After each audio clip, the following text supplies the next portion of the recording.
বিপুল পরিমাণ গাঁজা উদ্ধার করল নরেন্দ্রপুর থানার পুলিশ। কামালগাছি বাইপাস এলাকায় একটি গাড়িতে তল্লাশি অভিযান চালিয়ে উদ্ধার হয় গাঁজা।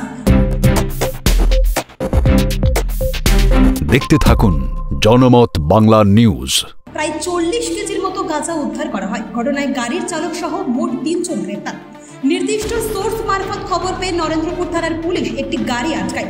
গাড়ির ভেতর তল্লাশি চালিয়ে বিপুল পরিমাণ গাঁজা উদ্ধার করা হয়। গাড়ির মধ্যে আলাদা চেম্বার বানিয়ে তার মধ্যে গাঁজা রাখা হয়েছিল, যাতে তল্লাশি চালালেও ধরা না যায়। তবে সামনের দিকে ড্রাইভারের সিটের পাশে সিটে পা রাখার জায়গায় ঢাকনা খুলতে বের হলো প্যাকেট গাঁজা।